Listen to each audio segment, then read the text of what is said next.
Hello everyone. Before we start, make sure to like and subscribe to the channel, and leave a comment with where you're from and what time you're watching. That way, YouTube will keep showing you stories just like this one. Now, let's begin. I drive trucks for a living. Been doing it for about 15 years now, and nothing really prepares you for what I'm about to share. It was a Tuesday night in October 2018, and I was hauling a full load of consumer electronics from a warehouse in Phoenix heading east toward Albuquerque.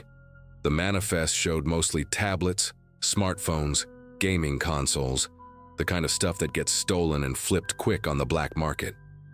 I just passed through Flagstaff around 11 p.m., and the temperature gauge showed 38 degrees outside.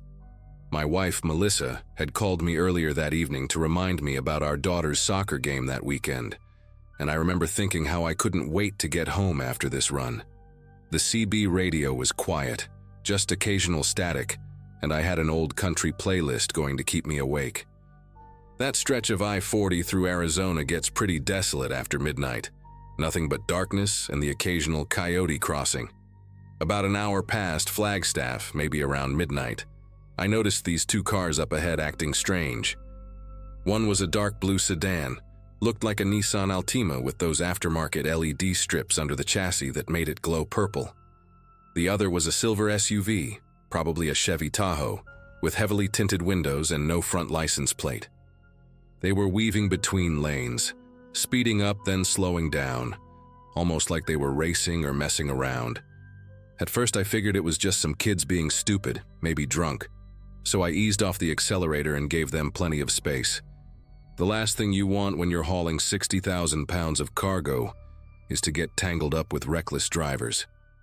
But then they started doing this weird synchronized thing where they'd match speeds perfectly, driving side by side across both lanes for about 30 seconds before one would surge ahead.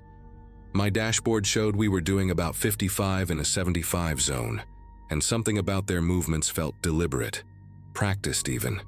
The whole situation changed in about 10 seconds. The Tahoe suddenly gunned it and pulled ahead maybe 200 yards while the Altima stayed right in front of me, maintaining that slow crawl. Then I saw the Tahoe's brake lights flare up like Christmas decorations as it jerked hard to the left, sliding sideways across both lanes.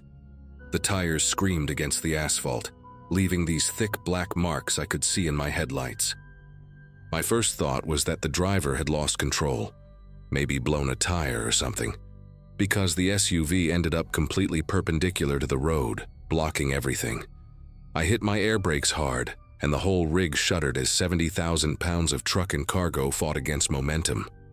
The sound was like a giant metal beast groaning, and I could smell the brake pads burning immediately. Thank God I'd left enough distance, because I managed to stop about 40 feet from the Tahoe. The Altima had slowed even more, and was now creeping along in the right lane beside me, boxing me in against the median. My instincts kicked in before my brain fully processed what was happening. 23 years of marriage to a cop's daughter means you hear stories, and Melissa's dad, Frank, had told me about these highway cargo theft rings operating out of Mexico and California.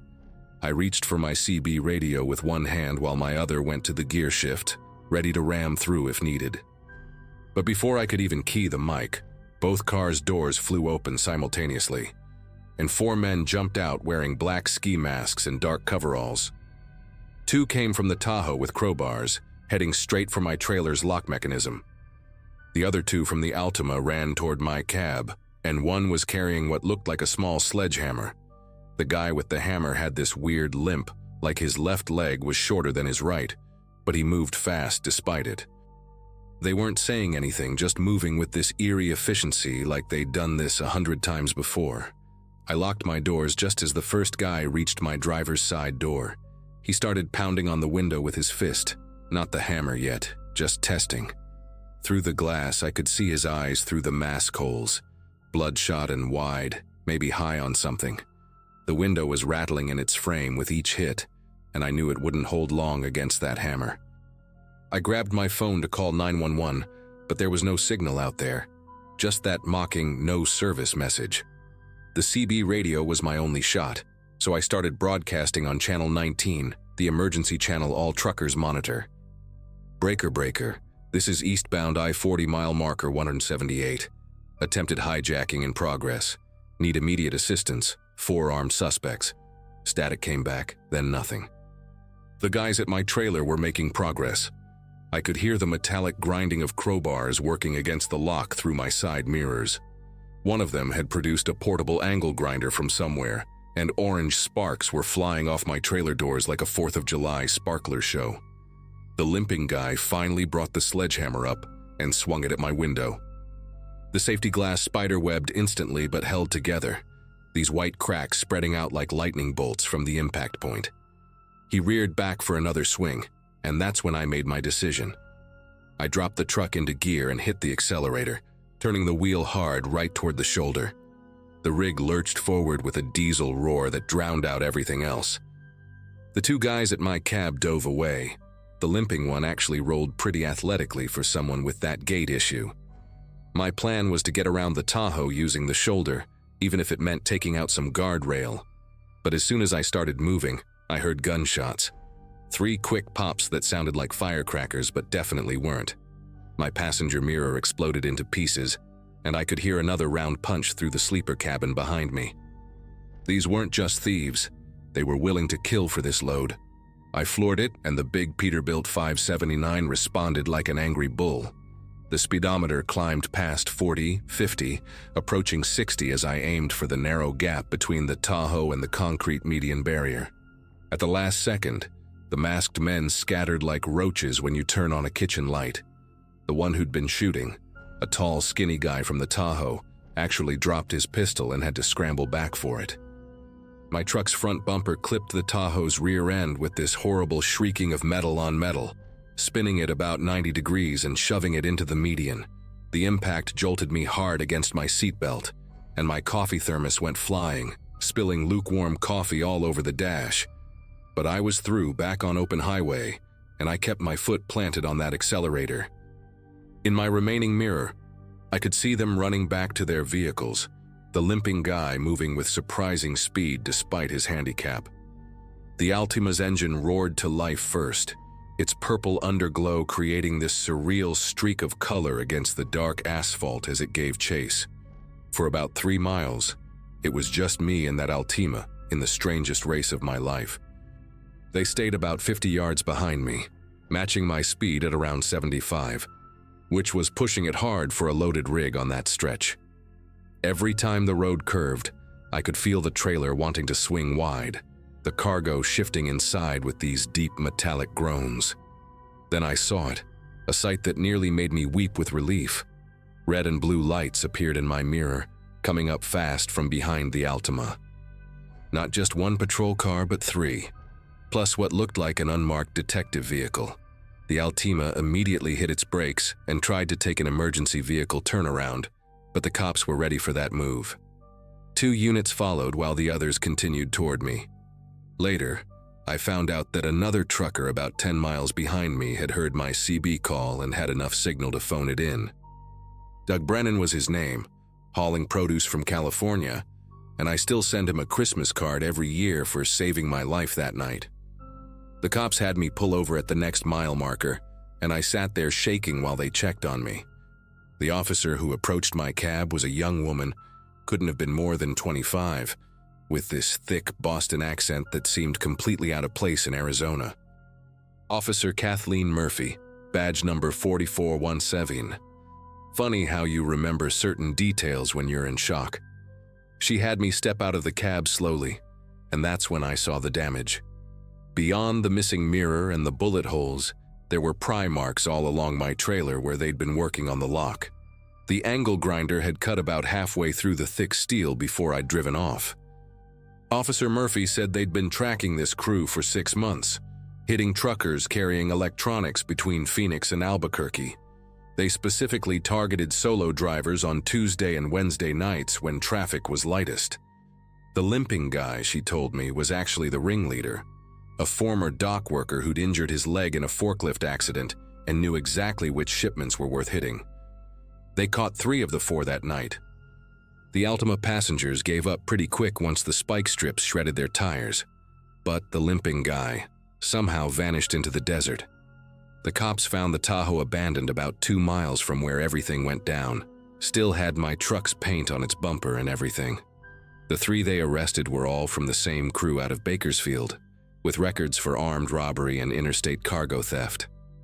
During the investigation, they found a whole notebook in the Altima with detailed information about trucking routes, shipping schedules, even driver names and habits. My run was marked with a red star, and the note, "Electronics shipment, single driver, no team. Vulnerable at mile 175-180.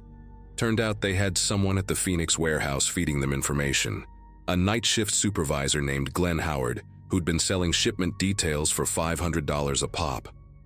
The FBI got involved because of the interstate nature of it all, and I had to testify at the trial 8 months later. The company gave me 2 weeks paid leave after that night, but honestly, getting back in the truck was harder than I expected. For the first month back, every time I saw 2 cars driving together at night, my chest would tighten up and I'd start sweating through my shirt. Melissa wanted me to quit, find something local, maybe work dispatch or become a driving instructor. But trucking is what I know, and I wasn't going to let those bastards take that from me. I did make some changes though. Started carrying a legal tire thumper that doubles as a pretty solid defensive tool, installed better locks on my trailer, and now I always check in with dispatch every hour when doing night runs. The company also started sending high-value electronics shipments with team drivers only, and they vary the routes randomly. That warehouse supervisor, Glenn Howard, got 7 years federal time for his part in it. The 3 they caught that night got 15 to 20 for armed robbery and conspiracy. The limping guy, though, he's still out there somewhere, and that keeps me sharp every single run. It's been 5 years now since that night on I-40, and I still drive that same stretch regularly. Every time I pass mile marker 178, I can see those black skid marks from the Tahoe, though they're fading more each year from sun and weather. Sometimes other truckers will get on the CB around that area and ask if I'm the guy from the blockade incident. Word travels in our community. I always tell them the same thing. Trust your gut, maintain your distance, and never assume you're alone out there even when it looks empty. The investigation revealed that crew had successfully hit 11 trucks before they tried for mine, stealing over $3 million in merchandise. Those drivers all said the same thing. It happened so fast they barely had time to react. The only reason I managed to get away was because I'd been paranoid about their synchronized driving for that extra mile before they made their move. That 30 seconds of suspicion probably saved my life, definitely saved the cargo, and helped take down a major theft ring. Though I heard from Officer Murphy last year that similar crews are popping up again, using the same tactics but with motorcycles instead of cars. So yeah, I still drive nights, still haul valuable loads, but now I watch everything and everyone like my life depends on it, because it actually might.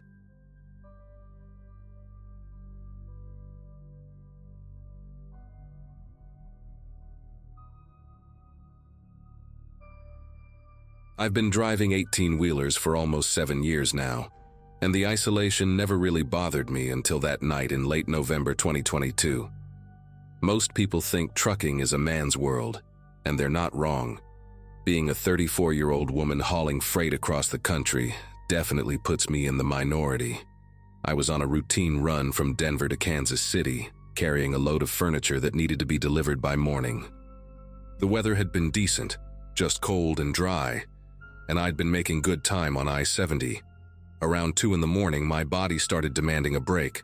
I'd already pushed past my usual stopping point because I wanted to stay on schedule, but my eyes were getting heavy and my lower back was screaming from sitting in the same position for hours. There was this little rest stop about 40 miles east of Colby that I'd used before. Nothing fancy, just a small parking area with restrooms, a couple of vending machines, and one of those old coffee machines that probably hadn't been cleaned since the Reagan administration. The place was nearly empty when I pulled in, which wasn't unusual for that time of night. There was an old Peterbilt parked at the far end with its lights off, probably another driver catching some sleep, and a beat-up sedan near the restroom building. I parked my Freightliner closer to the building than I normally would because the overhead light near the entrance was flickering, creating these weird shadows that made the whole place feel like a scene from a bad horror movie.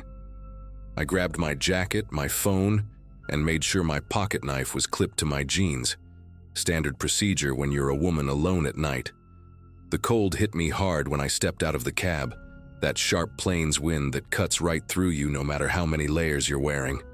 I did a quick walk around my truck first, checking the tires and making sure my load was still secure, then headed toward the building. The restroom was exactly as glamorous as you'd expect. Cracked tiles, a mirror so scratched you could barely see your reflection, and that overwhelming smell of industrial disinfectant trying to mask something worse.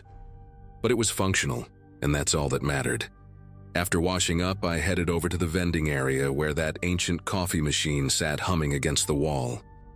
The thing looked like it belonged in a museum, one of those old models with the paper cups that drop down and fill while you watch through a grimy plastic window.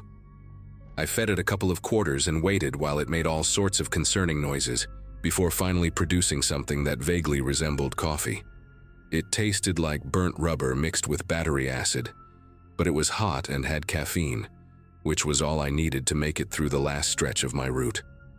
I stood there for a minute, sipping that awful coffee and stretching my legs, looking out through the glass doors at my rig sitting under that flickering light.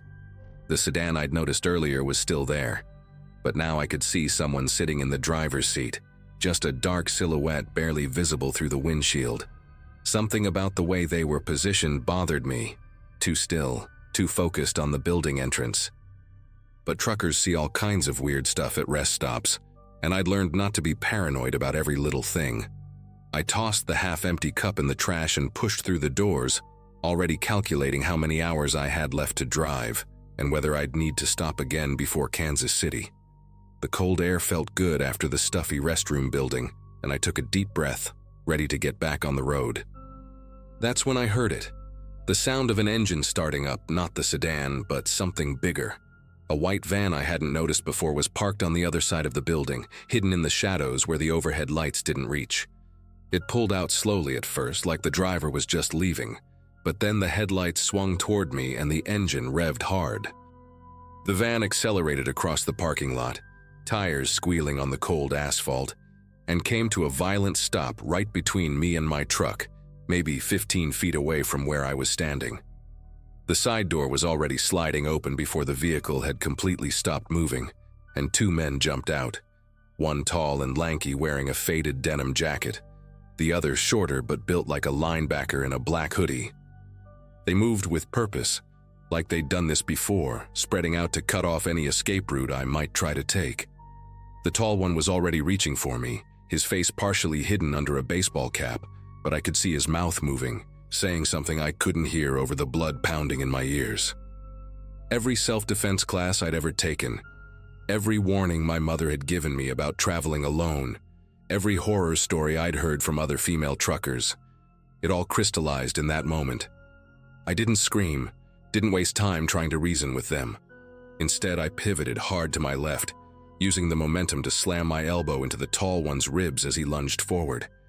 He grunted and stumbled, giving me just enough space to move. The shorter one was faster than he looked, though, and his thick fingers caught my jacket sleeve, yanking me backward with enough force to nearly pull me off my feet. I could smell cigarettes and something sour on him, like old beer and sweat. Without thinking, I drove my boot heel down hard on his instep while simultaneously twisting my body and ripping my arm free, leaving my jacket in his grip. The few seconds of confusion gave me a tiny window, and I took it. I sprinted toward my truck, my boots slipping on patches of frost on the asphalt. Behind me, I could hear them cursing and their footsteps pounding after me. The tall one had recovered and was gaining ground, those long legs of his eating up the distance between us.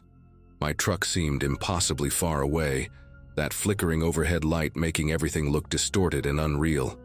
I reached for my keys while running, thanking God I always kept them clipped to my belt loop instead of in my pocket.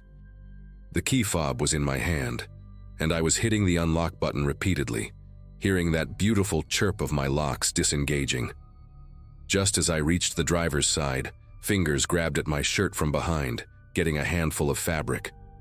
I spun around, using the motion to swing my fist wildly, catching somebody.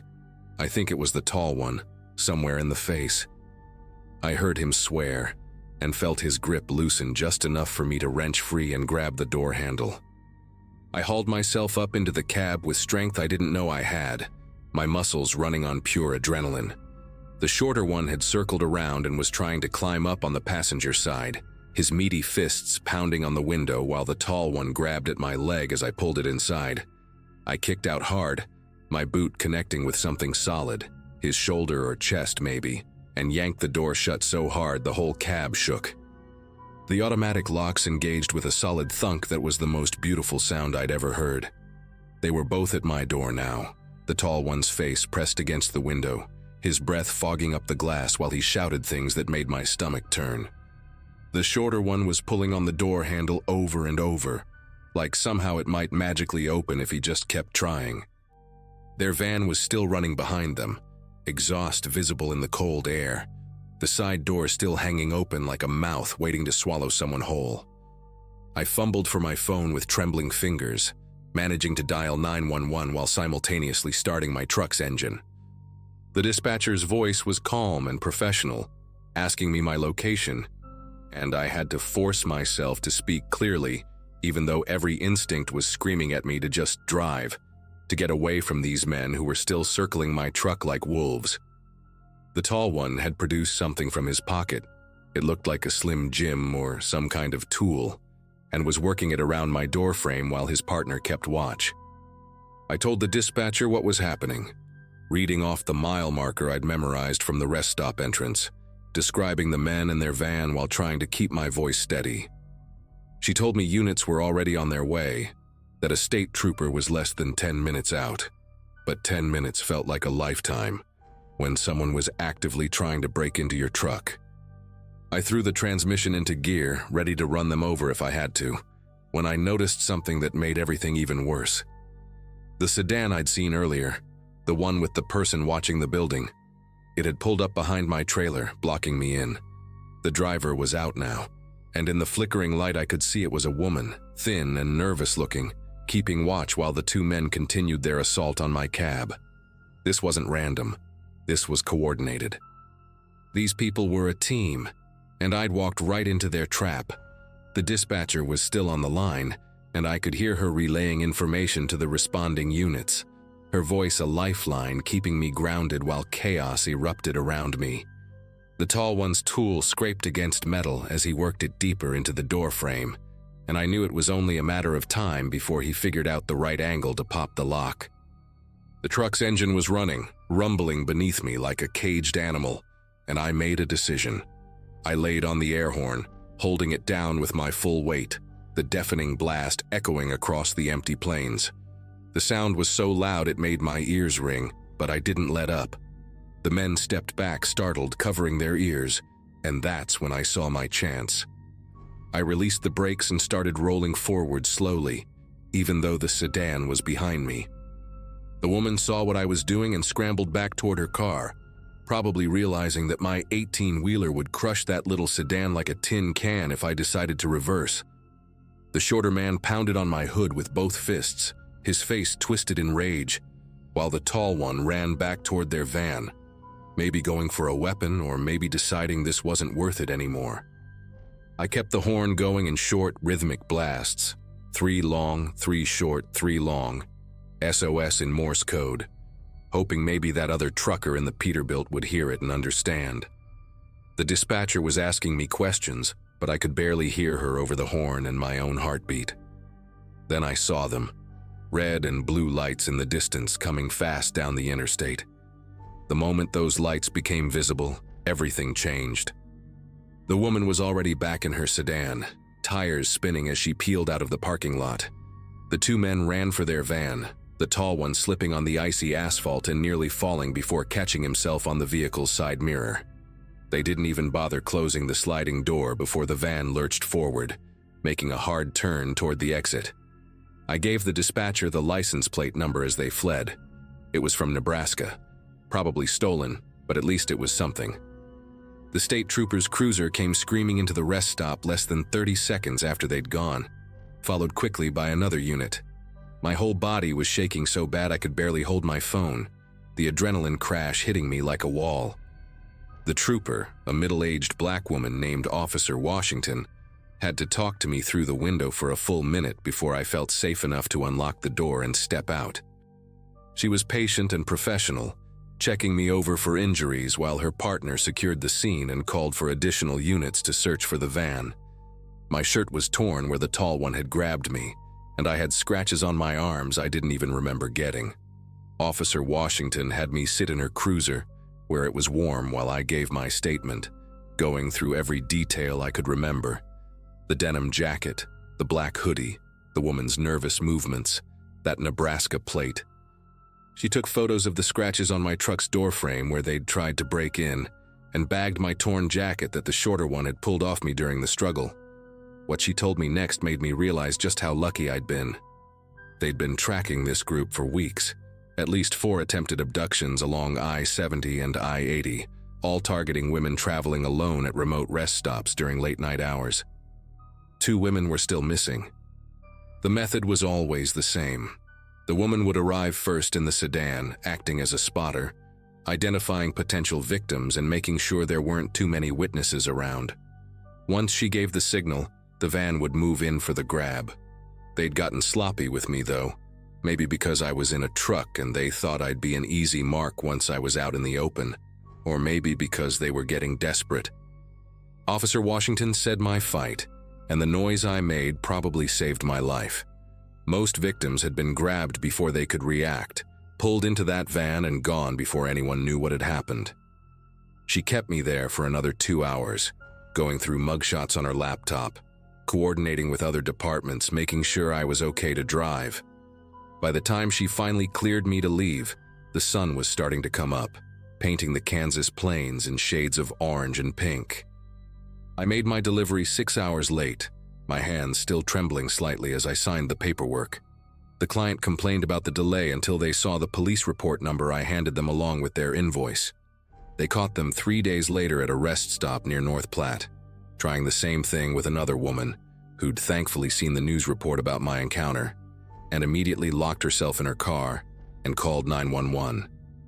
The woman with the sedan turned out to be the girlfriend of the tall one, Nancy Garrett, a former nursing student who'd lost her license for stealing drugs.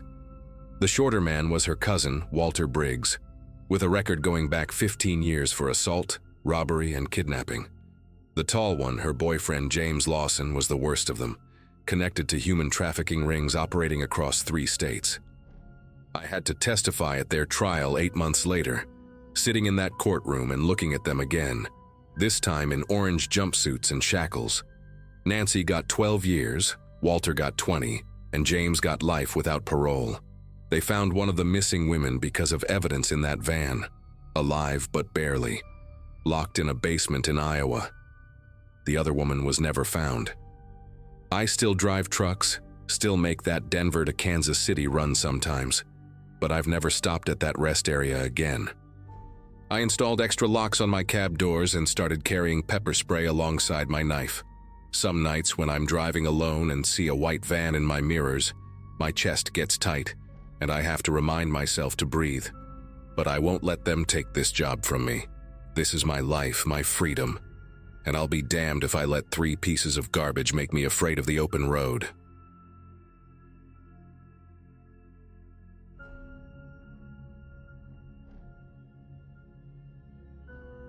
"15 years behind the wheel of big rigs teaches you a lot about reading people and situations, especially when you're alone on dark highways. That September night in 2017, my old Kenworth was loaded with electronics heading for Newark, grinding along Route 80 through Pennsylvania. The divorce papers were fresh in my glove compartment, signed just that week, and honestly, the endless stretch of asphalt was the only therapy I needed. Just me, 60,000 pounds of cargo, and the steady rumble of the diesel keeping me company through the darkness. Night driving had always been my preference anyway. Fewer idiots on the road, better delivery times, and something almost meditative about watching mile markers disappear while the rest of the world slept. Must have stopped at that Clarion truck stop 50 times over the years. Always the same routine: fuel up, grab coffee, check the load, keep moving. The fuel needle was kissing empty when I finally pulled off the highway around 2 a.m., and my kidneys were screaming after 6 hours straight in the driver's seat. The lot was dead quiet for a Thursday night. Maybe 5 or 6 trucks scattered around, all dark except for the soft glow of sleeper cab lights here and there.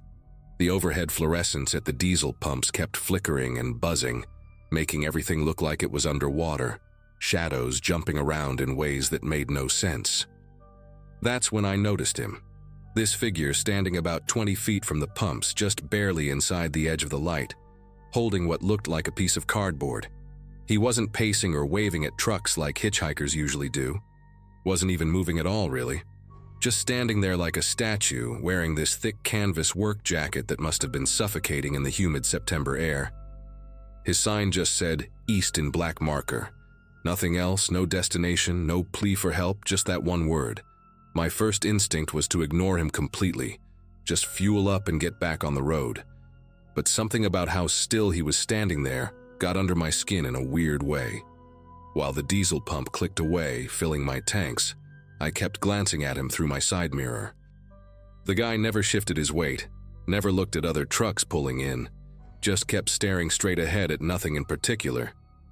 His face was hard to make out in the bad lighting, but I could tell he was maybe mid-40s, clean-shaven, with this peculiar scar that ran from his left eyebrow down to his cheekbone, pale and thick like a worm. When the pump finally clicked off, I was putting the nozzle back when he started walking toward me. Not rushed, but purposeful, like he'd been waiting specifically for me to finish. His boots made no sound on the concrete, which seemed impossible given how heavy they looked. "Need a ride east," he said when he got close enough, and his voice had this flat quality to it, like someone reading lines they'd memorized but didn't understand. Up close, I could see his eyes were this washed-out gray color, barely any pupil visible, and he had this habit of not blinking that made maintaining eye contact uncomfortable as hell. The jacket he wore had old stains on it, dark patches that could have been oil or something else, and it smelled like copper pennies mixed with diesel exhaust. I told him I was only going as far as Brookville, maybe 40 miles up the road, figuring that would discourage him since most hitchhikers want longer hauls. But he just nodded once, said, "That works," and started walking toward the passenger side of my cab without waiting for me to actually agree to anything. Something in my gut twisted up tight, every instinct telling me to just drive away, leave him standing there. But I'd given rides before, plenty of times, and what kind of person would I be leaving someone stranded at 2 a.m.? He climbed up into the cab with surprising agility for someone wearing such heavy boots, settling into the passenger seat like he belonged there. The interior light stayed on for those few seconds while the door was open, and I got a better look at his hands. They were completely hairless, even on the knuckles, with fingernails filed down to nothing and skin that looked almost waxy under the dome light. He didn't have any bag or belongings with him, which struck me as odd for someone hitchhiking long distance. As I pulled out of the truck stop and merged back onto the highway, he sat there perfectly straight, not leaning back against the seat, hands placed flat on his thighs like he was posing for a photograph. The CB radio crackled with static, and I noticed the temperature gauge starting to act funny, dropping and rising even though the engine temp was steady.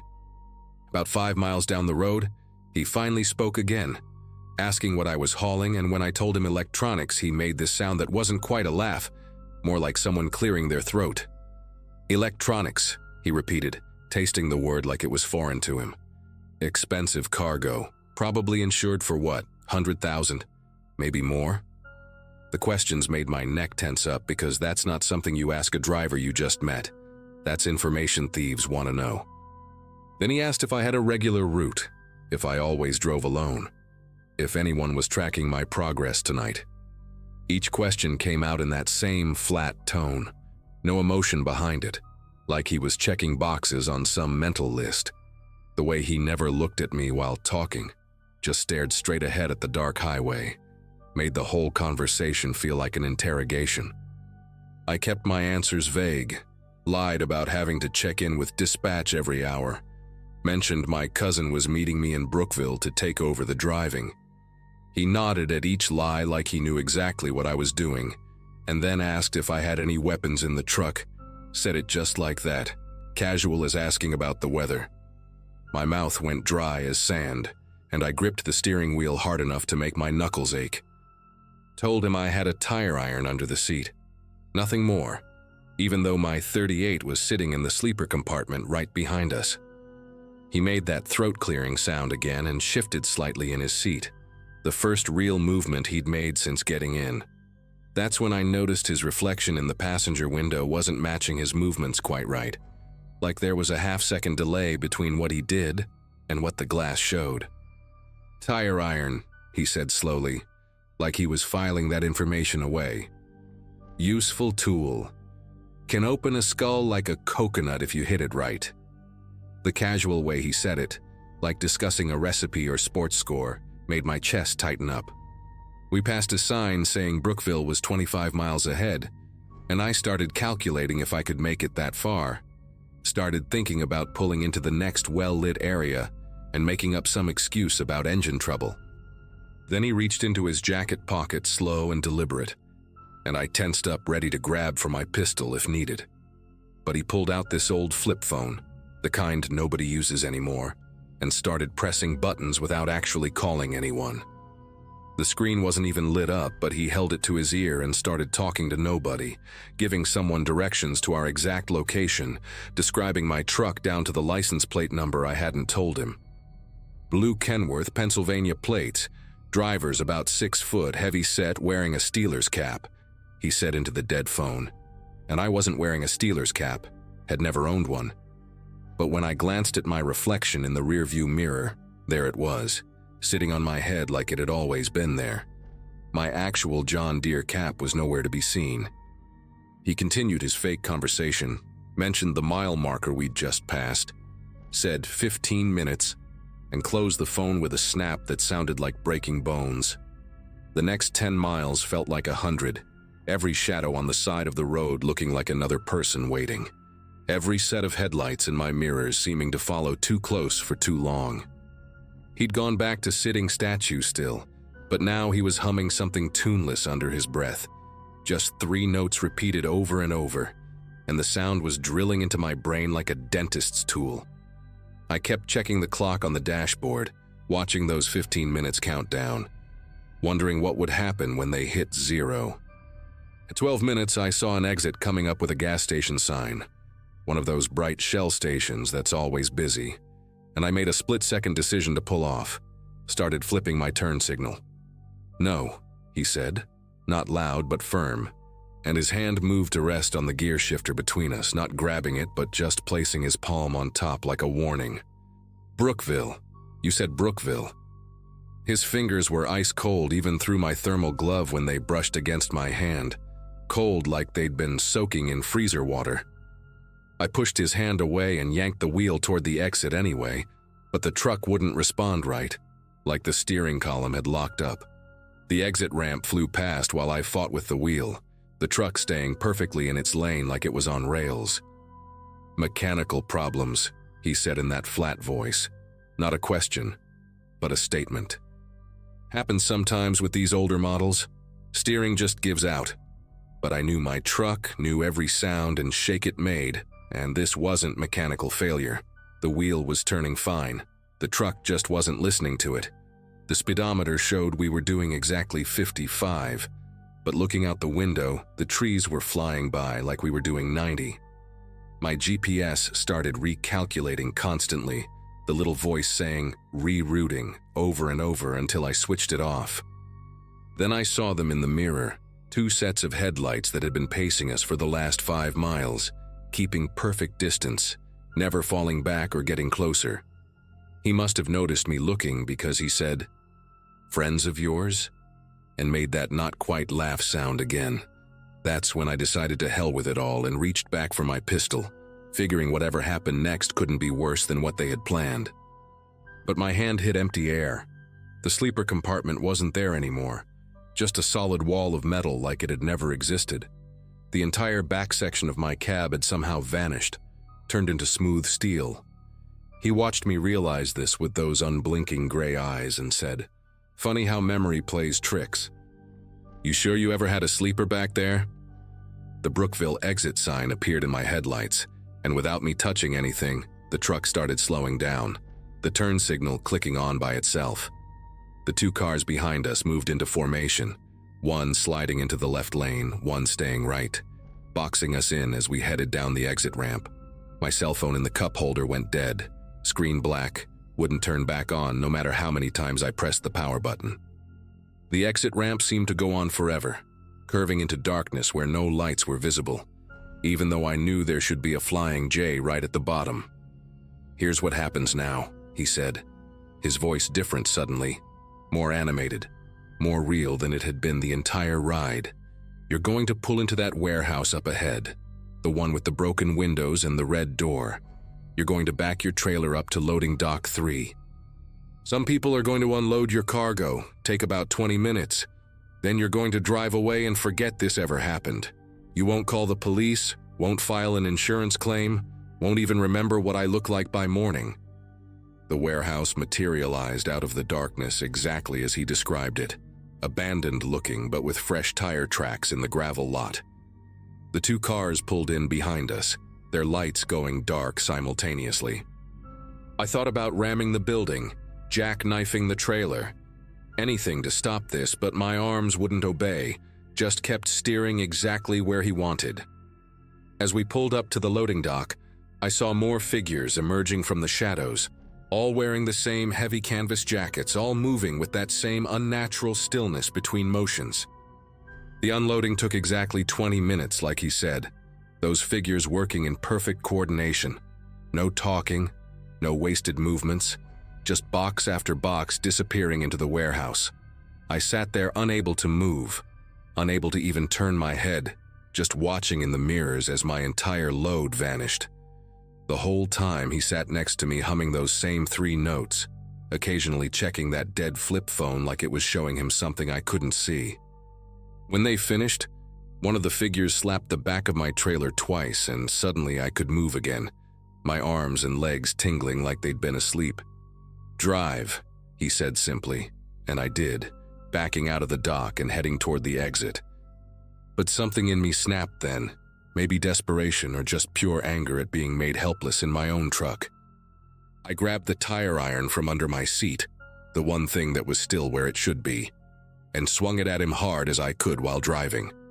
The iron went right through him like he was made of smoke, clanging against the passenger door, and he turned to look at me with something that might have been disappointment. "Should have just kept driving," he said. And then he was gone, just vanished like he'd never been there at all. The Steelers cap was gone too, my John Deere one back on my head, the sleeper compartment behind me like normal, my .38 right where I'd left it. Even the smell of copper and diesel was gone, replaced by the usual scent of coffee and air freshener. I pulled over at the real Flying J at the bottom of the real Brookville exit, the one that had always been there, and called the police with shaking fingers. They found my cargo 3 states away a week later, most of it already sold off, but the warehouse I described didn't exist, never had according to county records. The security footage from the Clarion truck stop showed me pulling in for fuel, but there was nobody at the pumps, no hitchhiker. Just me standing there for 3 minutes talking to empty air before getting in my truck and driving away alone. They think I was in on it, of course, that I staged the whole thing for insurance money, but the charges didn't stick because they couldn't figure out how I did it. I don't drive trucks anymore. I work at a hardware store in Ohio now, and I never pick up hitchhikers, never stop at that Clarion exit, and I definitely never drive at night. Sometimes I still hear those 3 notes he was humming, usually when I'm about to fall asleep, and I wonder if he was ever really there, or if something else entirely happened that night, something my mind won't let me remember correctly.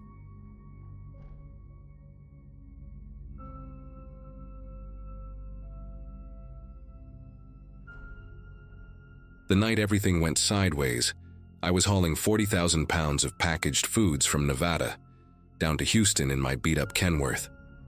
8 years of driving trucks had taught me plenty about reading dangerous situations.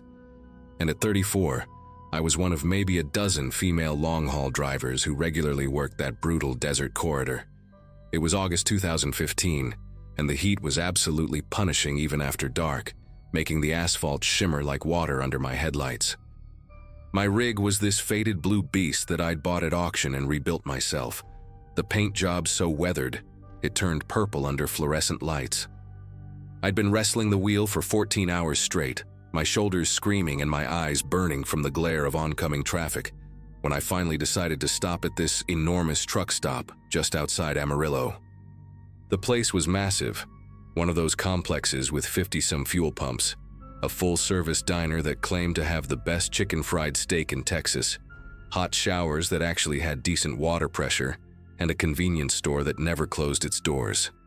I always remembered this particular stop because the main neon sign had been broken for years, displaying Fuel Center instead of Fuel Center, which never failed to make me smile despite my exhaustion. When I pulled in around 12:30 that morning, the lot was packed with way more trucks than usual for that time of night. At least 30 big rigs were scattered across the cracked asphalt, engines idling in a constant low hum that mixed with the buzz of insects drawn to the overhead lights. I maneuvered into a spot on the eastern edge of the lot, strategic enough to keep the building in sight, but far enough from other trucks to give me room to pull out fast if necessary. A habit every female driver develops after enough close calls at rest stops. After pumping diesel and grabbing what had to be the most disgusting cup of coffee ever brewed, imagine burnt motor oil mixed with chalk, I climbed back into my cab to deal with the electronic logging system and maintenance reports the company demanded every single night. The dome light in my cab created this isolated yellow glow against the darkness outside, and I had my driver's side window cracked about 2 inches to let some air circulate, because even at night the temperature was still hovering around 90 degrees. I was typing notes into my tablet about a slow leak in the rear passenger side tire, and documenting that strange grinding noise the transmission had started making near El Paso, when I heard footsteps crunching through the gravel right beside my door. The knocking came soft at first, almost polite, 3 gentle taps that barely registered over the idling engines around me. Through my side mirror, I could see a woman standing there, maybe mid-20s, wearing this oversized gray hoodie despite the heat and jeans that looked too clean for someone who'd been dealing with car trouble. Her blonde hair was pulled back in a messy bun, and she had these huge hoop earrings that caught the light from the parking lot's sodium lamps. Something about her posture seemed rehearsed, like an actress who'd memorized her blocking, but hadn't quite nailed the performance yet. She knocked again, harder this time, and called out in this high, sweet voice that carried a slight southern drawl, saying her car had broken down about a quarter mile up the road, and her phone was dead, and could I please help her call someone? The way she emphasized certain words felt calculated, like she was trying too hard to sound distressed without actually being distressed. Her hands stayed visible the whole time, pressed against my door like she wanted me to see she wasn't holding anything dangerous. I kept the door locked and rolled my window down another inch, just enough to talk without giving her any way to reach inside. From this angle, I could see more details. Her makeup was perfect, not a smudge of mascara despite claiming she'd walked here in the dark from a breakdown, and her white sneakers were pristine, not a speck of dust on them. She started rambling about how scared she was, alone out here at night, how she'd seen my cab light on and figured another woman would understand and help her out, wouldn't leave her stranded in such a dangerous place. But while she was talking, her eyes kept darting to something beyond my truck, toward the back corner of the lot where the lights didn't quite reach. I adjusted my passenger mirror to get a better view, and that's when I saw them. 2 men standing by a dark sedan parked between 2 semi-trailers, maybe 60 yards away, just standing there perfectly still, watching us. One was tall and skinny, wearing what looked like a baseball cap, and the other was shorter, stockier, hands in his pockets, both of them positioned where they could move fast if they needed to. My heart started hammering so hard I could hear it in my ears. but I forced myself to stay calm and keep my face neutral. I told the woman I'd be happy to call someone for her from inside the truck stop, that she should go wait by the main entrance where it was well lit, and there were security cameras. She immediately switched tactics, her voice dropping the sweet act and becoming more insistent, saying she couldn't walk anymore because her ankle was twisted, that she really needed to sit down. Couldn't I just open the door and let her use my phone for one quick call? Her right hand moved to the door handle and gave it a testing pull while her left hand pressed flat against the window, leaving greasy fingerprints on the glass. That's when I noticed her nails, professionally done. These elaborate acrylic tips with tiny rhinestones. Definitely not the nails of someone who'd been struggling with a broken-down car on the side of the highway. She was getting agitated now, her voice rising, saying I was being paranoid and cruel, that women should help each other out, that she couldn't believe I was going to leave her out here alone when those creepy truckers inside had been making comments about her earlier. The two men had started moving, slowly walking toward my truck from different angles, trying to make it look casual but clearly coordinating their approach. The taller one was coming up along the passenger side while the shorter one circled wide to come up behind the trailer, probably thinking I couldn't see him in my mirrors. I reached over and grabbed my phone, making sure the woman could see me dialing, and loudly said I was calling 911 to report a stranded motorist who needed assistance. The change in her expression was instant. The fake desperation vanished and was replaced by this cold fury that made her look like a completely different person. She stepped back from the door and whistled, one sharp note that cut through the night air, and both men stopped in their tracks. Without another word, she turned and walked quickly toward the dark sedan, her supposed twisted ankle mysteriously healed. The men followed her, and within 30 seconds they were peeling out of the lot, tires squealing as they hit the access road. I sat there for probably 5 minutes, just shaking and trying to process what had almost happened. My shirt was soaked through with sweat that had nothing to do with the August heat, and I realized I'd been gripping my phone so tight that my knuckles were white and my fingers were cramping. Part of me wanted to just start driving, get the hell out of there and put miles between me and that place, but I knew I needed to report this before they tried it on someone else. I climbed down from my cab on wobbly legs and walked into the truck stop, heading straight for the counter where a kid who couldn't have been older than 20 was working the night shift. His name tag said Bradley, and he had this terrible attempt at a mustache and acne scars across both cheeks. When I told him what happened, his eyes went wide and he immediately called his manager over. This older woman named Dottie who'd probably been working truck stops since before I was born. She had silver hair and a tight bun and arms like a linebacker, and she listened to my story while pulling up security footage on a monitor behind the counter. Dottie's face went pale when she saw the footage, and she immediately called the state police while making a copy of the video files. Turns out this wasn't the first attempt. She told me they'd had 3 similar incidents in the past month, always late at night, always targeting solo drivers, especially women or elderly men. The woman with the blonde hair had been spotted each time, but she used different stories. Sometimes it was car trouble, sometimes she'd lost her wallet. Once she claimed she was escaping from an abusive boyfriend. The police arrived within 20 minutes, 2 officers who took my statement and watched the security footage several times, zooming in to get clear shots of the woman's face and the license plate of the sedan. They told me I'd done exactly the right thing by not opening my door, that 2 drivers had been robbed at knife point in similar setups at other stops along the interstate, and 1 elderly man had been beaten badly enough to need hospitalization when he'd tried to help what he thought was a stranded young mother with a baby. The officer, a sergeant named Ramirez with graying temples and a thick accent I couldn't quite place, showed me photos on his tablet of items recovered from one of the robbery scenes.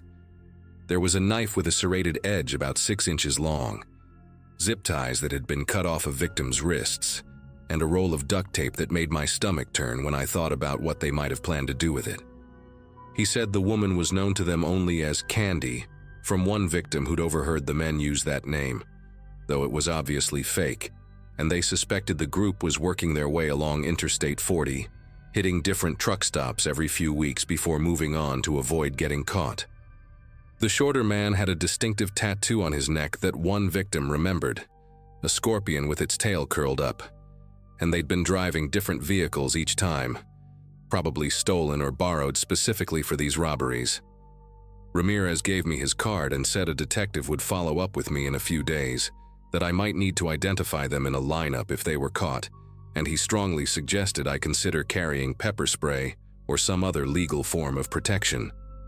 After the police left, Dottie insisted on walking me back to my truck, this tough old woman marching beside me with a baseball bat she kept behind the counter, her eyes scanning the lot like a guard dog protecting its territory. She told me she'd been working that truck stop for 18 years and had seen all kinds of bad situations. But something about this crew particularly bothered her because they were getting bolder and more aggressive with each attempt. Before I climbed back into my cab, she grabbed my arm and told me to wait while she called over 2 other drivers she knew, regulars named Bill and Antoine, who often ran the same routes I did. They agreed to convoy with me for the next 100 miles until we reached a bigger city where I'd feel safer. And I've never been more grateful for the unspoken brotherhood among truckers who look out for each other. Bill drove an old International with Christmas lights strung around his cab year-round, and Antoine had this gorgeous black Western Star with chrome everything, and seeing them pull out ahead and behind me like protective escorts made me finally start breathing normally again. We drove through the rest of that night and into the morning, keeping a steady pace and checking in with each other on the CB every 30 minutes or so. Bill kept making these terrible jokes to keep my spirits up. Stuff about how that woman probably needed the money for acting lessons because her performance was garbage, while Antoine shared stories about close calls he'd had over his 20 years on the road. Around dawn, we stopped at a well-lit Love's truck stop near Oklahoma City, where they both insisted on checking my truck for any tracking devices the criminals might have stuck on it while I was distracted. Apparently, that was becoming a common tactic to follow victims to more isolated locations. They didn't find anything, but the fact that they thought to look showed just how sophisticated these robbery crews were becoming. Before we parted ways, Antoine gave me a small canister of bear spray he kept in his cab, technically illegal to use on humans but better than nothing, and Bill programmed his personal cell number into my phone with strict instructions to call if I ever felt unsafe at a stop again. I made it to Houston without any other incidents and delivered my load on schedule, but that night changed how I approach my job forever. Now I never work on paperwork with my cab light on at night. I use a small red flashlight that doesn't broadcast my location to everyone in the parking lot. I installed better locks on my doors and a security camera system that records everything around my truck, uploading to the cloud in case something happens to the physical equipment. I joined an online network of female truckers, where we share real-time updates about dangerous stops and suspicious situations, and I've helped 4 other women avoid similar setups by warning them about specific locations and tactics. About 6 months later, I got a call from that detective saying they'd arrested the crew in New Mexico after they'd tried the same scam on an off-duty cop who was driving his personal vehicle. The woman, whose real name turned out to be Ashley Donovan, got 7 years, and the 2 men got 12 each because of the weapons charges. But here's what still bothers me. During the trial, it came out that they'd successfully robbed at least 15 drivers before they were caught, and Ashley testified that they specifically targeted women drivers because, in her words, they're more likely to want to help another woman in distress. That feeling of betrayal, of having someone weaponize the instinct to help each other, that's what stays with me more than the fear.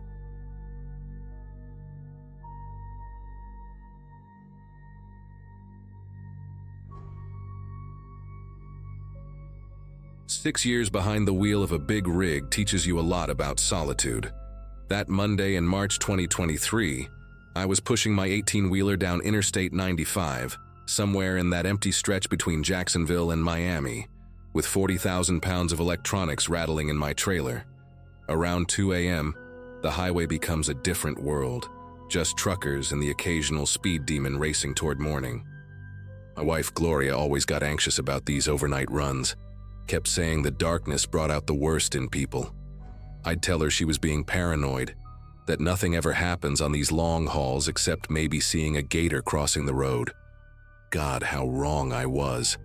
That particular stretch of I-95 runs through miles of nothing, swampland on both sides, no exits for 20 miles in either direction, just you and the hum of diesel and whatever's lurking out there in the Florida darkness. My whole world shifted with one violent explosion of rubber. The steering wheel jerked in my grip like it was trying to escape, and I felt the entire trailer swing sideways as the blown tire grabbed at the pavement. 40 tons of steel and cargo doesn't stop easy, especially when you're doing 65, and one of your trailer tires decides to shred itself to pieces. I fought that wheel with everything I had, pumping the brakes just enough to slow down without jackknifing, feeling the rig shudder and groan as I guided it toward the shoulder. When I finally got it stopped and climbed down with my flashlight, the damage was obvious. The tire wasn't just flat, it was destroyed. Long strips of rubber scattered across 200 feet of highway. The rim had carved a deep groove in the asphalt before I'd managed to stop. I set out my reflective triangles, knowing I was in for a long wait. Eddie from dispatch picked up on the second ring when I called, said the service truck would need at least 2 hours to reach me from Miami.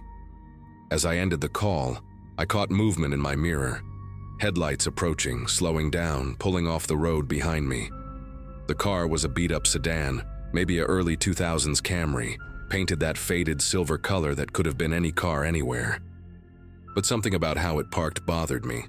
Not behind my truck where someone helping would stop, but at an angle, blocking any chance I had of pulling forward if I needed to leave quick. 2 men got out, and right away, every instinct I'd developed in 6 years of night driving started screaming. The driver was tall, maybe 6'3", wearing a baseball cap pulled low and a jacket too heavy for Florida, even at night. His passenger was shorter, stockier, with a beard that hadn't seen a trim in months and eyes that kept darting between me and my trailer. They walked toward me with this fake casualness, like they were trying too hard to seem helpful. The tall one raised his hand in a wave, smiled, showing too many teeth, and called out asking if I needed help. But his eyes weren't looking at me or the blown tire. They were locked on the trailer doors. "Rough night, huh?" the tall one said, his voice carrying that forced friendliness that makes your gut tighten. He introduced himself as Carl, said his buddy was Jerome, and they were heading home from a late shift at the port. But their clothes were too clean for dock workers, and there was no company logo on that sedan. Nothing that suggested they'd just finished any kind of honest work. Jerome walked past me toward the back of the trailer, running his hand along the side like he was checking for damage. But I knew he was feeling for the lock, testing how secure it was. Carl kept talking, asking what I was hauling, where I was headed, if anyone was expecting me soon. Each question felt like he was putting together a puzzle, figuring out how much time they had. When I mentioned Eddie knowing my exact location, and that the service truck had GPS tracking on my rig, Carl's expression flickered for just a second, a flash of calculation that told me everything I needed to know about why they'd really stopped. Jerome had made his way completely around the trailer by now, and I could hear him tugging at the lock mechanism, not even trying to be subtle anymore. The padlock I used was a heavy-duty Abus, one of those German-made ones that cost me nearly $200, but watching Jerome pull a small crowbar from inside his jacket made that investment seem pretty worthless. Carl saw me notice and stepped closer, close enough that I could smell stale cigarettes and something chemical on his breath, maybe meth. "Electronics, right?" he said, not really asking. "Bet there's what? Couple $100,000 worth of phones and laptops in there? That's a lot of weight for one man to be carrying all alone out here." His hand moved to his hip, pushing back his jacket just enough to show the handle of something tucked into his waistband. Not quite pulling it, but making sure I saw it. The math was simple. 2 of them, 1 of me, and the nearest help at least 90 minutes away. I started backing toward my cab, trying to keep it smooth, natural, like I was just going to check something. But Carl moved with me, maintaining that same uncomfortable distance, while Jerome gave up any pretense and started working the crowbar against the lock housing. "Where you going, driver?" Carl asked, his fake friendly tone completely gone now. "We're just trying to help you out here." Maybe we can work something out, you know. Insurance covers theft, right? You could say someone broke in while you were waiting for repairs. Hell, we could even rough you up a little, make it look good for the report. The way he said it, like he was doing me a favor, made my skin prickle with sweat despite the cool night air. I kept moving backward, my hand reaching behind me for the cab door handle, calculating whether I could get inside and lock it before Carl reached that weapon. Jerome had given up on the lock and was now examining the door hinges, and I realized with a sick feeling that they'd done this before, probably many times. My fingers found the door handle just as Carl lunged forward. I yanked it open and threw myself inside, slamming it shut as his fist connected with the window. The automatic locks engaged with a click that sounded like salvation. Carl's face pressed against the glass, no longer pretending to be anything but what he was, a predator who'd just lost his prey. He pulled out what I could now see was a Glock, tapping it against the window, almost playfully. "Bulletproof?" he asked, knowing damn well most truck windows aren't. But he didn't shoot. Out here, sound travels far, and even these two seemed to understand that gunshots would bring attention they didn't want. Jerome appeared on the passenger side, trying the door handle, then picked up a rock from the shoulder. I grabbed my phone, hand steady now that I had steel between us, and dialed 911. The dispatcher answered just as Jerome threw the rock. The passenger window spiderwebbed but held, thank God for laminated glass. "Break-in in progress, Interstate 95 southbound, mile marker 247, I said, loud enough for Carl and Jerome to hear every word. "Two men trying to break into my truck and steal my cargo, armed with a handgun." The dispatcher started asking questions, and I kept my voice clear and steady, describing Carl and Jerome, their sedan, reading off the license plate I'd memorized when they first pulled up. Carl's face changed as he realized I wasn't just calling for help. I was creating a record, evidence, turning them from anonymous thieves into wanted men with descriptions and a paper trail. Jerome dropped the rock and backed away from the truck, yelling something at Carl I couldn't make out over the diesel engine's idle. Through the dispatcher, I could hear radio chatter as units were contacted. "Closest unit is about 15 minutes out," she said, and I watched Carl's jaw clench as he heard it too. 15 minutes isn't long unless you're trying to break into a locked trailer and get away with $200,000 in electronics. Carl made one last attempt, walking around to the driver's side again, the gun now tucked away. He knocked on the window almost politely, gesturing for me to roll it down. When I shook my head, he leaned close to the glass and spoke just loud enough for me to hear. "You got lucky tonight, driver. But you know what? We know your truck number. We know what company you drive for. Trucks break down all the time on these empty stretches. Maybe next time you won't be so lucky." The threat hung in the air between us, and for a moment I actually considered whether reporting this was worth potentially becoming a target. But then I saw Jerome already heading back to their sedan, clearly not interested in being there when the cops arrived. Carl held my stare for another few seconds, memorizing my face the same way I'd memorized his, then slowly backed away. They didn't peel out or drive erratically. They just pulled back onto the highway and disappeared into the darkness, probably taking the next exit to disappear into the maze of back roads. I stayed on with the dispatcher until I saw the blue and red lights approaching from the north. 2 state troopers pulled up, both of them taking the situation seriously once they saw the damaged window and the marks on my trailer lock. Officer Daniels, a woman who looked like she'd seen every scam and scheme this highway had to offer, took my statement while her partner photographed everything. She told me I'd done everything right, stayed in the cab, called immediately, got good descriptions. "That license plate you gave us," she said, checking her tablet, "stolen from a parking lot in Orlando 3 days ago. These guys are professionals." She gave me her card, said a detective would follow up, but we both knew the chances of catching Carl and Jerome were slim. They'd probably already ditched the car and the plates. What stuck with me, though, was when she mentioned they'd had 4 similar incidents in the last month, all targeting trucks with electronic cargo, all along this same stretch of I-95. The service truck finally arrived about 20 minutes after the cops left, and I watched the mechanic change my tire while replaying everything in my head.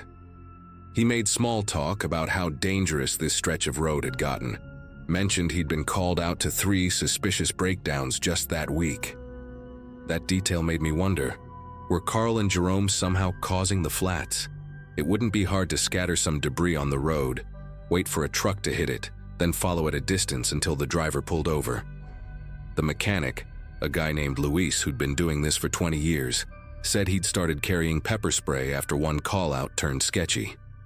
By the time I got rolling again, it was nearly 5 a.m., and the sky was starting to lighten in the east. I made my delivery in Miami, but I couldn't stop checking my mirrors, looking for that silver sedan or any car that seemed to be following too close. The warehouse workers unloaded those electronics like any other day, completely unaware that their phones and laptops had almost ended up on the black market. I still drive that route, but everything's different now. Got myself a concealed carry permit the week after the incident, and I keep a loaded .38 in the cab, legal and registered. The company installed better locks on all their trailers, the kind that would take a lot more than a crowbar to break. But the biggest change is internal. That comfortable feeling of solitude I used to enjoy on night drives is gone, replaced by a constant vigilance that exhausts me more than the long hours ever did. Gloria was right about the darkness bringing out the worst in people. Sometimes I think about Carl's threat, wonder if he and Jerome are still out there, watching for truck number 4847 to break down again. The state police never caught them, and those incidents along I-95 continued for another 2 months before suddenly stopping. Maybe they got arrested for something else, or maybe they just moved their operations somewhere else. All I know is that every time I hear that telltale thump of a tire problem, my hand instinctively moves toward that .38, and I'm already scanning for the nearest exit, the closest place with lights and people, because I learned that night that on these empty highways, you're never really alone. And that's exactly the problem.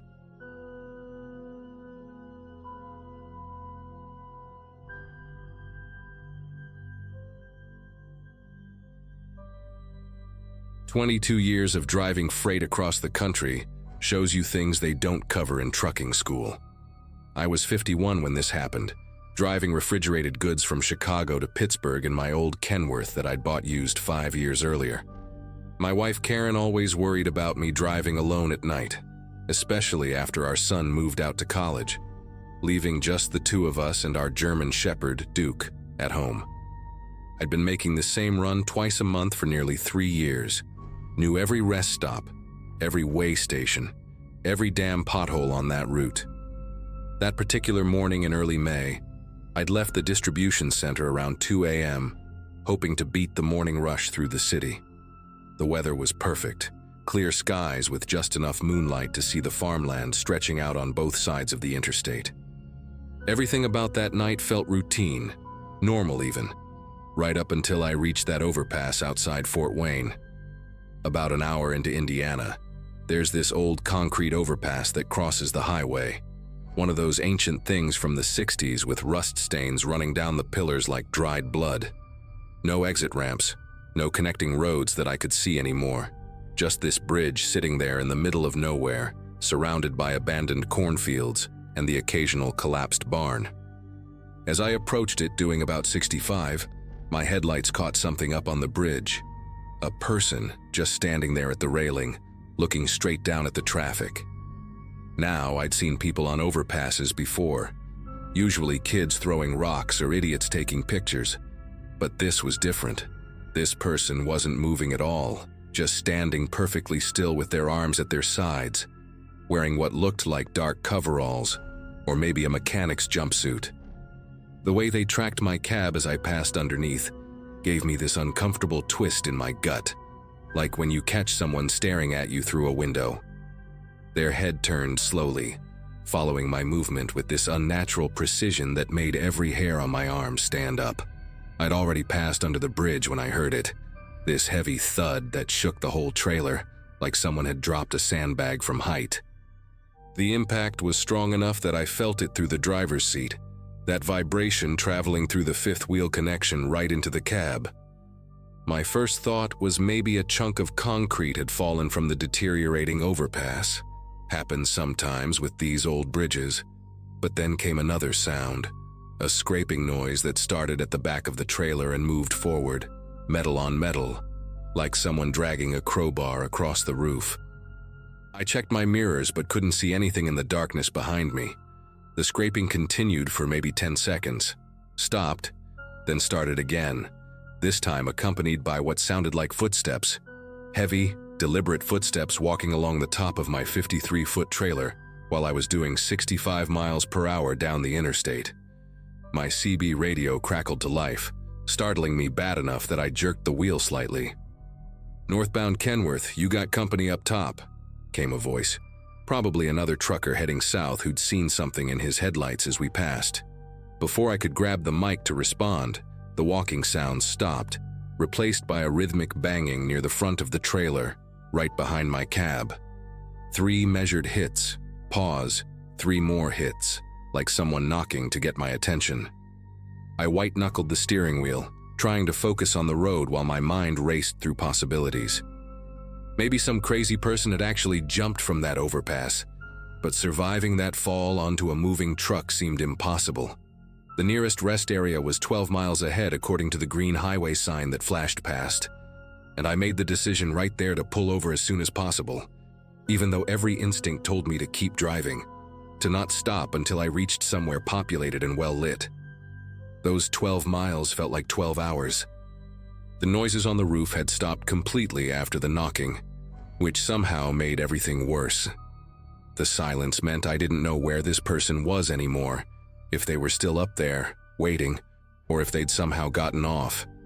I kept checking my mirrors obsessively, looking for any movement, any shadow that didn't belong. Other vehicles passed me going faster, their headlights briefly illuminating my trailer, but nobody else called out on the CB. I thought about calling 911, but what would I say? Someone might be on my truck. By the time cops arrived, whoever it was would be long gone. The rest area finally appeared in my headlights, one of those big modern stops with multiple parking areas for trucks and cars, bright LED lights everywhere, and a welcome center that stayed open 24 hours. I pulled into the truck parking section, choosing a spot right under one of the brightest light poles, surrounded by other rigs with drivers probably sleeping in their cabs. Before getting out, I grabbed the tire iron I kept behind my seat and my heavy-duty flashlight, the kind that doubles as a club if needed. I sat there for a full minute, engine idling, just listening and watching. Nothing moved outside except the occasional flutter of trash in the wind. Finally, I opened my door and stepped down, keeping my back against the cab while I scanned the area. The parking lot was mostly quiet, just the hum of diesel engines and refrigeration units from other trucks. I walked around to the passenger side first, shining my light up at the trailer roof from different angles, looking for anyone who might still be hiding up there. Nothing. Then I noticed the ladder at the back of my trailer. The metal rungs were slightly bent, like someone heavy had climbed them recently. I always did my pre-trip inspections thoroughly, and those rungs had been perfectly straight when I'd left Chicago. My mouth went dry as I realized whoever had been on that overpass had definitely made it onto my truck. I climbed up those bent rungs carefully, my flashlight clenched between my teeth while I gripped the tire iron in one hand. When my head cleared the edge of the trailer roof, I swept the light across the surface. The entire top was covered in long, deep scratches in the aluminum, like claw marks but made with something metal. They formed a path from the back all the way to the front, exactly where I'd heard the footsteps. Near the front edge, right above where my cab would be, there were handprints in what looked like motor oil or grease, perfectly visible against the silver metal. But what really made my stomach turn were the dents, 5 or 6 deep impressions where someone had been striking the roof with something heavy. In the center of one dent, wedged into the damaged metal, was a railroad spike. Not hammered in, just pushed hard enough to stick there like a calling card. I pulled it free and noticed something wrapped around it, a piece of paper, grimy and torn, with an address written in pencil, a truck stop about 40 miles ahead on my route. The smart thing would have been to call the police right then, show them the damage, file a report. But part of me needed to know who this person was, what they wanted. I climbed back down and walked through the rest area, showing the paper to other drivers, asking if they'd heard about anything strange at that address. One older driver, a guy with a gray beard down to his chest, went pale when he saw it. He told me that truck stop had been closed for 2 years after a driver was killed there, beaten to death with a piece of rebar during a robbery. The killer was never caught, but truckers had been reporting weird encounters on this stretch of highway ever since. Someone jumping onto trucks from overpasses trying to get drivers to stop. The theory was the killer was still working the route, looking for victims, using the abandoned truck stop as some kind of base. The driver advised me to forget the address, report the incident, and take a different route next time. But he also said something that chilled me. Check your trailer doors. Sometimes they try to get inside while you're driving. I practically ran to the back of my trailer, flashlight bouncing wildly as I moved. The seal was broken. The numbered metal seal that the warehouse had put on in Chicago, the one I'd verified and logged in my paperwork, was cut clean through and hanging by a thread. My refrigerated load of medical supplies, worth about $200,000, was now compromised. But that wasn't what made me step back. The door handle had bloody fingerprints on it, fresh enough that they were still tacky to the touch. I yanked the door open, ready to swing the tire iron at anyone inside. The cold air rushed out, fog billowing into the night, and my flashlight beam cut through it to reveal the cargo shifted. Several pallets had been pushed aside, creating a narrow path to the back wall. On the floor, made from what looked like old moving blankets and a torn tarp, was a makeshift bed, empty food cans, water bottles, and worst of all, a bucket in the corner that had clearly been used as a toilet. Someone had been living in my trailer, possibly for hours, maybe since before I'd even left Chicago. Next to the makeshift bed was a backpack, military surplus style, covered in dirt, and what looked like dried blood. Against every instinct, I opened it. Inside were driver's licenses, at least a dozen of them, all from different states, all truck drivers based on the CDL markings. I recognized one face from a missing person poster I'd seen at a truck stop in Indiana 2 weeks ago. There were also car keys, wedding rings, watches, and wallets, trophies. At the bottom of the bag was a journal, pages filled with cramped handwriting describing trucks, routes, times, and driver descriptions. My truck number was there, my route, even details about my usual schedule. The last entry, dated that morning, simply read, 51, alone, predictable tonight.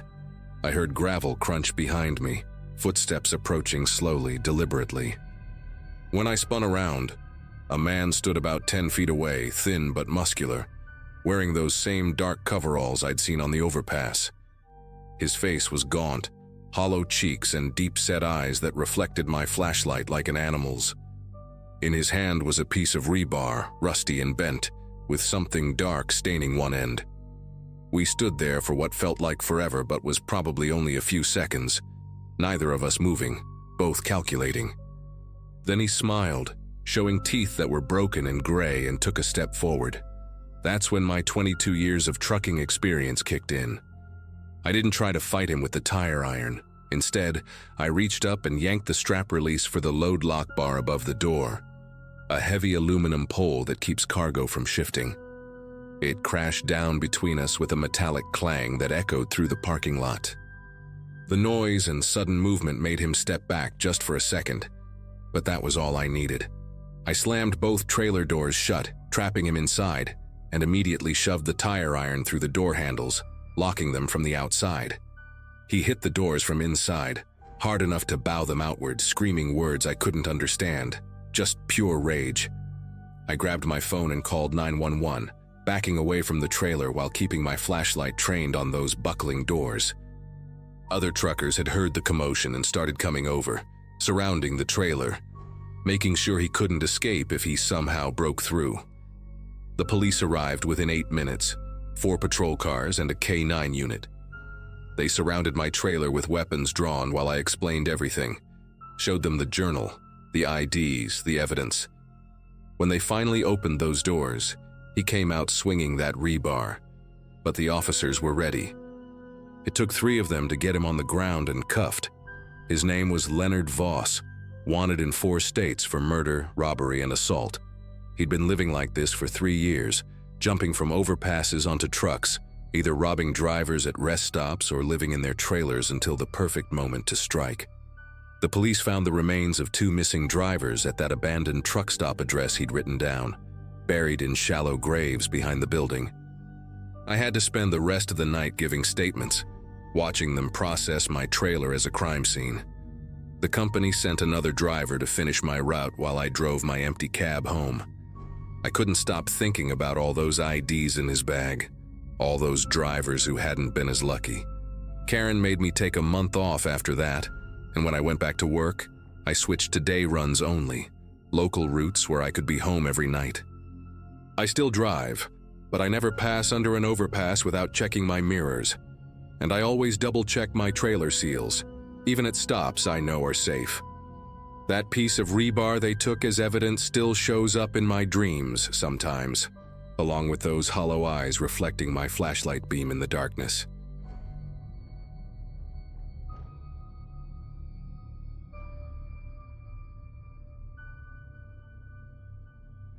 I remember pulling into that little rest area sometime after midnight, the kind of place you only notice when you're desperate for a break.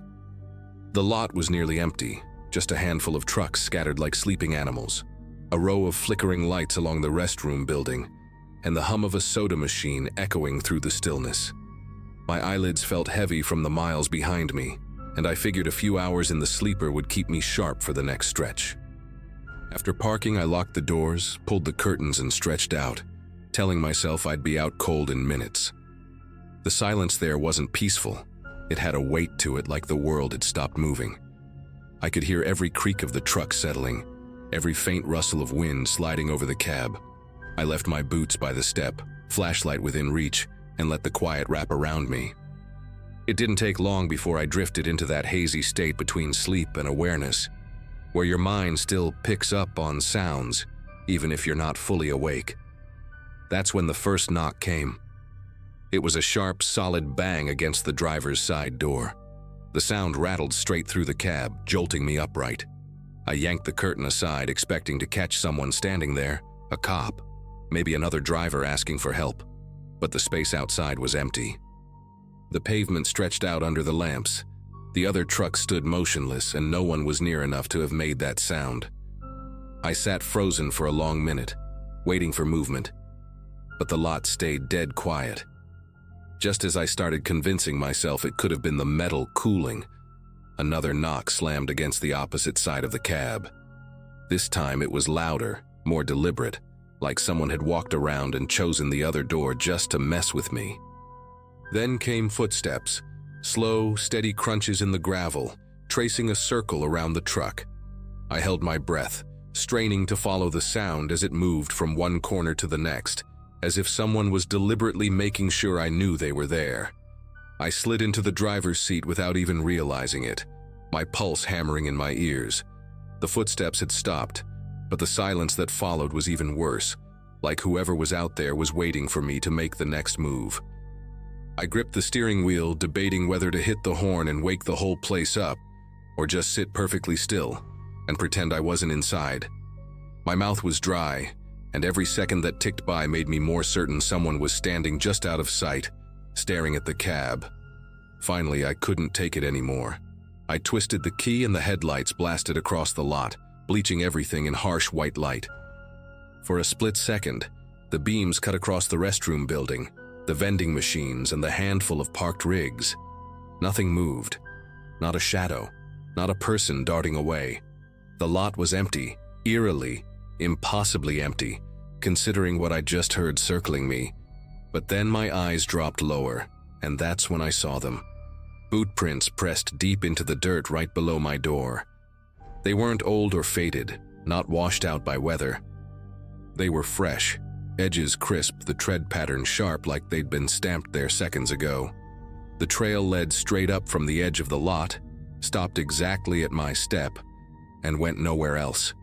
No exit, no turn back, nothing. Just an ending at the base of my truck. I sat there frozen in the glow of the lights, staring at those prints until my vision blurred. There was no way someone could have walked up, knocked, circled, and then vanished into thin air without me catching even a flicker of movement. Yet the evidence was staring me in the face. Every instinct screamed at me to get out of that place. So I threw the truck in gear, not caring how little rest I'd had. The engine roared, and I pulled back onto the highway, leaving the rest area shrinking in my mirrors. The prints burned into my memory. The drive that followed was one of the longest of my life. Every shadow along the shoulder looked like it could peel away into a figure. Every overpass felt like a place someone might be waiting. I kept checking the mirrors, half expecting to see someone trailing me on foot, which made no sense, but my nerves wouldn't let the thought go. By the time I reached the next truck stop with more lights and people around, my chest was tight from holding it all in. I parked under the brightest lamp I could find and stayed awake until dawn, too wired to close my eyes again. The strangest part is that when I finally stepped out in the morning, the side of my cab was spotless. No mud, no scuffs, no sign of anyone pressing against it. But I couldn't shake what I'd seen. The prints lined up in the dirt, perfectly fresh, ending right at my door like whoever made them had climbed inside. Except I knew every lock was still engaged, and I'd been alone the whole time. I told a couple of drivers I trust about it later, and they just gave me that look like they weren't sure if I'd nodded off and dreamed the whole thing. But the detail that sticks with me, the tread pattern on those boots, I remember it clear as day. They weren't generic work boots like you'd expect out there. The soles had this deep zigzag design, almost like military issue, and the steps were evenly spaced, like someone walking with calm, steady purpose. That's not the kind of thing my brain would just invent in the middle of the night. To this day, I avoid smaller rest areas when I'm running late at night. I'll push myself to make it to a bigger stop, even if it means losing an hour of sleep. I never heard those knocks again, never saw more prints like that, but I can't unsee what I saw that night. If anyone asks why I hate sleeping in the dark, empty lots, that's the reason. Because once you've had something walk right up to your door in the dead of night, circle your truck and vanish without a trace, you don't ever really rest easy again.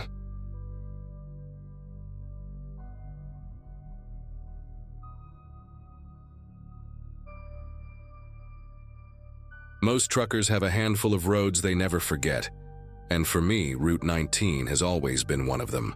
It cuts through the mountains in a way that feels unnatural, like the asphalt was forced onto rock that didn't want to be touched. The nights are long out there, no radio signal, no glow of towns in the distance, just black ridges against a darker sky. On that particular run, I had the cab window cracked, letting in air that smelled like wet pine and cold stone. My headlights carved out a narrow tunnel ahead, the rest of the world swallowed by shadows. The curve had been on my mind even before I reached it. Everyone knew it was the kind of bend that demanded respect, the kind where you eased down whether you wanted to or not. I could feel the road sloping, my trailer tugging faintly behind me as the grade tilted. I tapped the brakes and watched the speedometer drop, telling myself I'd be through it in less than a minute. The engine's steady growl was the only company I had, and even that sounded muted, like the mountain itself was pressing down on me. That's when the flashing lights appeared, red, sharp, pulsing in the dark. A car sat crosswise in the middle of the lane, hazard lights flickering in a steady rhythm that looked almost too perfect. The body of the car looked crumpled, nose dipped low, and the windshield reflected the glare like shattered glass. My foot hit the brake harder than I meant to, the trailer pulling at an angle that made the steering wheel fight back. The whole rig lurched and groaned, tires screaming against the pavement, until I managed to stop just short of plowing into the wreck. I killed the hazards on my own truck and grabbed the door handle, adrenaline already buzzing through me. The air outside was colder than it had been minutes earlier, sharp in my throat as I jumped down from the cab. My boots hit the asphalt and I jogged toward the wreck, ready to yell out to anyone inside. But before I even got close enough to touch it, the sight made me skid to a halt. The road was empty. No car, no blinking hazards, not even debris. only the thick smell of rubber and the jagged streaks of skid marks trailing across the lane where I'd braked. I stood there breathing hard, my pulse loud in my ears, staring at empty pavement that seconds earlier had been blocked by a wreck. The skid marks were real. I could trace the black streaks with my eyes all the way back to my rig. But there was nothing else. No shards of glass, no twisted bumper, not even a faint glint of metal in the headlights. I muttered something to myself, more out of disbelief than fear, and walked a few paces up and down the lane just to prove I wasn't losing it. The mountains around me were silent in a way that didn't feel natural. Normally you'd hear at least a whisper of wind through the trees or the groan of a truck engine echoing from somewhere far off. But there was nothing. The only sound came from my own truck idling behind me, hazard lights blinking slow and steady like it was mocking what I'd just seen. My breath fogged in the air as I crouched down to touch the asphalt, feeling the rough grooves where rubber had burned into the road. That was the part that unsettled me most. Those marks weren't just mine. Another set ran at an angle across the curve, thinner, lighter, but fresh. I turned back toward the cab, half expecting to see headlights cresting the hill, or maybe even the wreck reappearing in the dark. My hands gripped the metal rail as I climbed back in, trying to decide if I should call highway patrol or just keep driving. A part of me worried someone might have run off the road down into the ravine, but when I aimed my flashlight over the edge, it only revealed endless rock and trees swallowing the beam whole. If there was a car down there, it was buried deeper than I could see. Sitting behind the wheel again, I couldn't shake the image of those blinking hazard lights. They'd seemed too bright, too even, almost like a signal meant to pull me in. The longer I thought about it, the more I wondered if I'd slammed on the brakes for something that was never really there. But the marks on the asphalt said otherwise, and that was enough to keep me gripping the steering wheel tighter than usual as I eased the truck back into gear and crept through the rest of the curve. The descent on the other side of the curve stretched out longer than I remembered, the road winding like a snake through the black hills. Every shadow in my mirrors looked alive, like something might be following me just out of sight. I kept the rig steady, hands clamped on the wheel, headlights catching nothing but endless pavement and guardrails. After a few miles, the tension began to wear me down, and I finally reached for the CB just to hear my own voice. The static that answered back was sharp, like a hiss in my ear, before fading into dead air again. I tried focusing on the rhythm of the drive, letting the hum of the engine take over, but the image of those hazard lights kept replaying. They hadn't blinked irregularly the way damaged cars usually do. Those flashes were too exact, like a metronome ticking in the dark. I couldn't stop wondering if someone else had seen the same thing, maybe even slammed on their brakes like me, leaving their own marks behind. The thought made the road feel heavier, as if every mile carried stories I'd never want to know. When I finally pulled into a small gas stop hours later, I asked another driver if he'd ever noticed anything strange near that curve. The guy, an older hauler with deep lines on his face, didn't hesitate. He told me plenty of people had reported accidents there, but by the time help arrived, there was never a car to be found, just skid marks. He said it plain, without theatrics, like he'd heard it a dozen times before. Then he shook his head, told me to take it slow through there from now on, and went back to sipping his coffee. I've driven that stretch of Route 19 more times since, and I still slow down every single time I approach the bend. The skid marks fade and new ones appear, always crisscrossing the asphalt like reminders left behind. I never saw those hazard lights again, but I don't think I need to. Once was enough. Whatever I encountered that night, it left me with one truth I can't shake. Sometimes the most dangerous thing on the road isn't what's really there, it's what you think you see.